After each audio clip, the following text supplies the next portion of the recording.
C'est le moment de notre psychologue dans Kawaii. Vous êtes vraiment énormément à aller sur fitee.com pour poser des questions sans tabou et en toute liberté à Magali qui vient tous les jours y répondre. Bonjour Magali. Bonjour mademoiselle. Bienvenue pour aujourd'hui. Merci. Bienvenue Audrey. Merci. Tout va bien? Tout va bien. Qui a écrit à Magali aujourd'hui? Eh bien aujourd'hui c'est Marika, 21 ans, de Carcassonne. Eh bien elle dit « Je passe énormément de temps devant mon ordinateur à surfer sur le net et à discuter avec des gens du monde entier. Je commence à délaisser mes amis réels en faveur de mes amis virtuels. On me le reproche de plus en plus. Suis-je normale ?» Ah, c'est vrai que depuis qu'Internet est arrivé, énormément de gens ne font que ça, que ça. Finalement, c'était pour multiplier la communication et ça a tendance à la restreindre. Alors c'est vrai que Internet c'est un outil merveilleux, hein. Il faut l'exploiter, il faut l'utiliser. Là n'est pas la question. Mais tu as raison Léa, il y a aussi un peu le revers de la médaille qui fait que c'est aussi un facteur d'isolement, surtout chez les personnes les plus fragiles finalement. Ouais, bah oui. Donc peut-être que Marika, elle trouve dans Internet une certaine facilité, une certaine légèreté que les relations réelles ne lui offrent pas en fait. Au contraire, lui exigent. C'est-à-dire que, ou ne lui offre pas, on peut dire la même chose. C'est-à-dire que dans une relation réelle, parfois il faut prendre sur soi, faire des efforts, composer avec la réalité. Avec Internet, finalement, on se connecte quand on en a envie. Quand on n'en a plus envie, tchac, on appuie sur le bouton, c'est fini.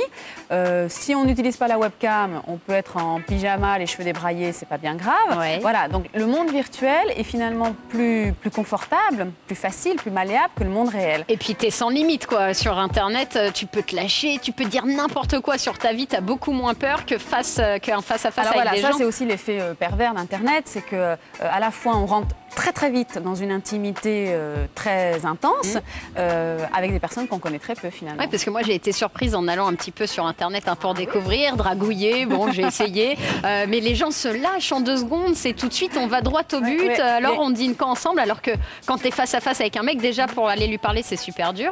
Ouais, il y a les barrières de la pudeur qui tombent. Donc dans certains cas, pour certaines personnes c'est très bien, puisque dans la réalité du coup elles ne feraient plus rien. Pour d'autres personnes, elles s'exposent trop et finalement, le retour au monde réel est difficile. Et c'est peut-être le cas de Marika. Oui, et puis surtout, je sais pas toi Audrey, mais quand on a déjà des amis, c'est vrai qu'on peut faire un peu Internet, mais souvent, c'est ceux qui vont vers Internet, c'est ceux qui n'en ont pas. Donc quand on a, c'est quand même dommage d'aller vers des amis virtuels. Non, tu fais, toi, tu pratiques Internet? Moi je pratique mais avec mes amis en fait. D'accord. Ceux qui sont tout le monde est loin et content. tout ça.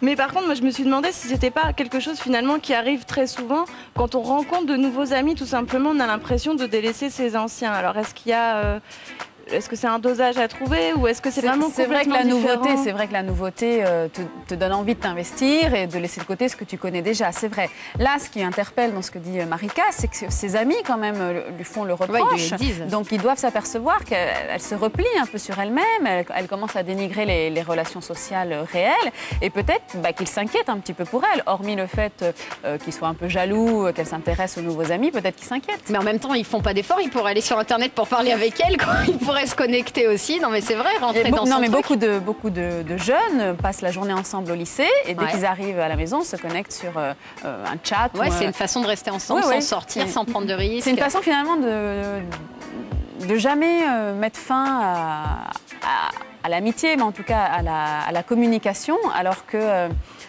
c'est peut-être aussi nécessaire parfois d'être un peu frustré et de devoir arrêter parce que c'est l'heure de rentrer. Oui, c'est ça. Ouais. Voilà, et comme tu disais, il n'y a pas de limite, donc il n'y a pas de limite non plus à la satisfaction. Si on veut, on peut rester toute la nuit branché sur Internet, personne quasiment vient t'embêter, ne vous dira quelque chose. Et voilà. Marika, du coup, est-ce qu'il faut d'abord qu'elle se pose la question pourquoi elle préfère Internet à ses amis réels avant d'essayer de régler le problème? C'est pas inintéressant, c'est vrai que dans Internet, elle y trouve une certaine satisfaction.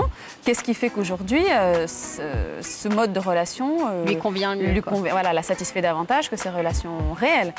Ou est-ce que ça dysfonctionne? Est-ce que c'est pas un peu la facilité justement parce qu'il n'y a pas le regard de l'autre en face ou parce qu'il n'y a pas toutes les barrières sociales? Si, c'est sûr. Sûrement. Mais qu'est-ce qui fait qu'une jeune fille de son âge, 21 ans, qu'est-ce qui fait qu'elle ait peur de se confronter à la société?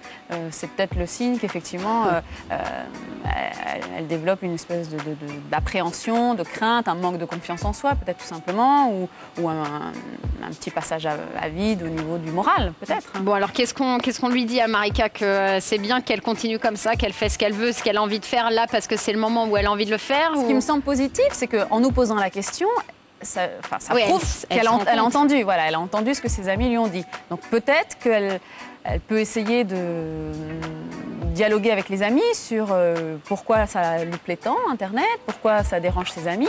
Et le fait qu'elle puisse réagir, ça me paraît plutôt bon signe. Ça prouve qu'elle a envie de changer ça. Voilà, qu'elle peut prendre en compte ce que lui disent ses amis. Bah écoute Marika, hein, je crois qu'on t'a dit un petit peu toutes les solutions. En tout cas, je pense que c'est vrai que Internet devient vite une drogue. Hein, ça devient même excitant parce qu'on attend des messages. Il y a des gens avec qui on parle, on se lâche. Et ben demande à tes amis de rentrer dans ton truc. Pourquoi pas le soir en rentrant des cours, de rentrer avec toi sur cet univers et peut-être que ça va se régler naturellement. En tout cas, bon courage. Et puis ne lâche pas tes potes. Les vrais, c'est toujours ce qui compte le plus.